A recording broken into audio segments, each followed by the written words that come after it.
News 18 ಡಿಜಿಟಲ್ಗೆ ಸ್ವಾಗತ. ನಾನು ನಿಮ್ಮ ಯೋಗೀಶ್ ಕಾಮಿನಹಳ್ಳಿ. ಇದಕ್ಕಿಂತ ಮುಂಚೆ ನೀವು ನ್ಯೂಸ್ 18 ಡಿಜಿಟಲ್ನ ಲೈಕ್ ಮಾಡಿ, ಫಾಲೋ ಮಾಡಿ, ಶೇರ್ ಮಾಡಿ.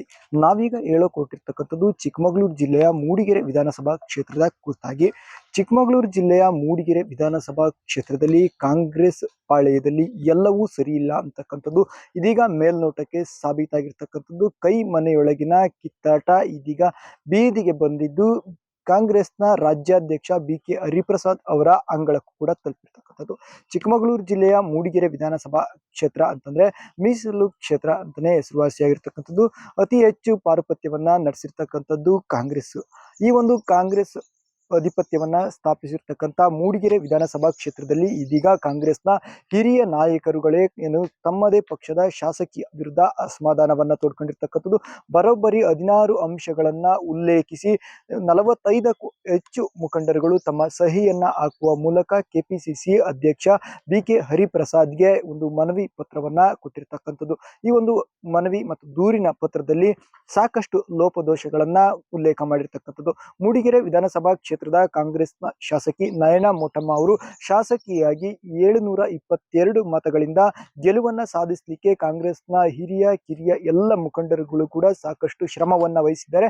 ಆದ್ರೆ ಈ ಒಂದು ಎಲ್ಲ ಮುಖಂಡರುಗಳನ್ನ ಇದೀಗ ಕಾಂಗ್ರೆಸ್ನ ಶಾಸಕಿ ನಯನಾ ಮೋಟಮ್ಮ ಅವರು ಪರಿಗಣನೆಗೆ ತೆಗೆದುಕೊಳ್ಳೆ ನಿರ್ಲಕ್ಷಿಸಿದ್ದಾರೆ. ಜೊತೆಗೆ ತಮ್ಮದೇ ಆದ ಒಂದು ಪಟಾಲಮ್ಮ ಕಟ್ಟಿಕೊಂಡು ಇಡೀ ಕ್ಷೇತ್ರದಾದ್ಯಂತ ಸಂಚಾರವನ್ನ ಮಾಡ್ತಾ ಇರ್ತಕ್ಕಂಥದ್ದು.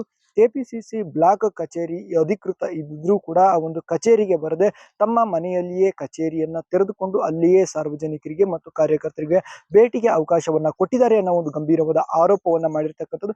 ಅದರ ಜೊತೆಗೆ ಏನಂತಂದ್ರೆ ಶ್ರೀರಾಮ ಸೇನೆಯ ಸಂಸ್ಥಾಪಕ ಅಧ್ಯಕ್ಷರಾಗಿರ್ತಕ್ಕಂಥ ಪ್ರಮೋದ್ ಮುತಾಲಿಕ್ ಜೊತೆಗೆ RSS ಸಂಘಟನೆಯ ಹಿನ್ನೆಲೆಯುಳ್ಳವರ ಜೊತೆಗೆ ನಿರಂತರವಾಗಿ ಸಂಪರ್ಕವನ್ನ ಹೊಂದಿದ್ದಾರೆ ಅನ್ನೋ ಒಂದು ಗಂಭೀರ ಆರೋಪವನ್ನ ಕೂಡ ಮಾಡಿರ್ತಕ್ಕಂಥದ್ದು.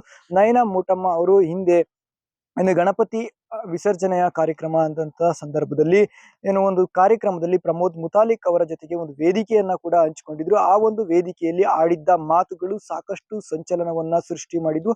ಅದರ ಜೊತೆಗೆ ಈಗ ಅದಕ್ಕೆ ಪೂರಕ ಅನ್ನುವಂತೆ ಕಾಂಗ್ರೆಸ್ನ ಹಿರಿಯ ಮುಖಂಡರುಗಳು ಕೊಟ್ಟಿರ್ತಕ್ಕಂಥ ದೂರಿನಲ್ಲಿ ಉಲ್ಲೇಖ ಮಾಡಿರ್ತಕ್ಕಂಥ ಅಂಶಗಳು ಮತ್ತಷ್ಟು ಆಘಾತಕಾರಿಯಾಗಿ ಘಟನೆಯನ್ನ ಬೆಳಕಿಗೆ ತಂದಿರ್ತಕ್ಕಂಥದ್ದು. ಮೂಡಿಗೆರೆ ವಿಧಾನಸಭಾ ಕ್ಷೇತ್ರದ ವ್ಯಾಪ್ತಿಯಲ್ಲಿ 2023ರ ಚುನಾವಣೆಯ ನಂತರ ಪಕ್ಷಕ್ಕೆ ಸೇರ್ಪಡೆಗೊಂಡಿರ್ತಕ್ಕಂಥ RSS ಹಿನ್ನೆಲೆಯುಳ್ಳಂತವರು ಹಾಗೂ ಬಿಜೆಪಿಯ ಸಂಪರ್ಕದಲ್ಲಿ ಇದ್ದಂತವರ ಒಂದು ಟೀಮ್ ಅನ್ನ ಮಾಡಿಕೊಂಡು ಇವರು ಮೂಲ ಕಾಂಗ್ರೆಸ್ಸಿಗರಿಗೆ ಮತ್ತು ಹಿರಿಯ ಕಾಂಗ್ರೆಸ್ ನಾಯಕರುಗಳಿಗೆ ಅಗೌರವವನ್ನ ತೋರ್ತಾ ಇದ್ದಾರೆ ಅನ್ನೋ ಒಂದು ಆರೋಪವನ್ನ ಮಾಡಿರ್ತಕ್ಕಂಥದ್ದು.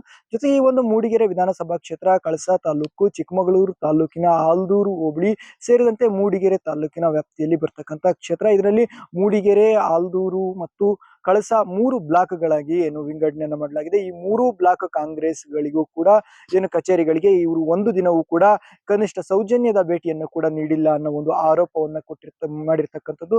ಈ ನಿಟ್ಟಿನಲ್ಲಿ ನಯನಾ ಮೋಟಮ್ಮ ಅವರು ಇಡೀ ಕಾಂಗ್ರೆಸ್ನ ಪಾಳೆಯದ ವಿರುದ್ಧವಾಗಿ ನಡೆದುಕೊಳ್ತಾ ಇದ್ದಾರೆ. ಸಾಂಸ್ಥಿಕ ಉದ್ದೇಶಗಳು ಏನಿದೆ ಕಾಂಗ್ರೆಸ್ ಪಕ್ಷದ ಆ ಒಂದು ಸಾಂಸ್ಥಿಕ ಉದ್ದೇಶಗಳಿಗೆ ವಿರುದ್ಧವಾಗಿ ನಡ್ಕೊಳ್ತಾ ಇದ್ದಾರೆ ಅನ್ನೋ ಒಂದು ಆರೋಪವನ್ನ ಮಾಡಿ BK ಹರಿಪ್ರಸಾದ್ ಅವರಿಗೆ ದೂರನ್ನ ಕೊಟ್ಟಿರ್ತಕ್ಕಂಥದ್ದು. ಈ ದೂರಿನಲ್ಲಿ ಕಾಂಗ್ರೆಸ್ನ ಹಿರಿಯ ನಾಯಕ, ಮಾಜಿ ಸಚಿವರಾಗಿರ್ತಕ್ಕಂಥ BB ನಿಂಗಯ್ಯ, ಮಾಜಿ ಶಾಸಕ MP ಕುಮಾರಸ್ವಾಮಿ ಸೇರಿದಂತೆ ಹಲವರು ಸಹಿಯನ್ನ ಹಾಕಿರ್ತಕ್ಕಂಥದ್ದು ಮತ್ತೊಂದು ಆಶ್ಚರ್ಯಕರ.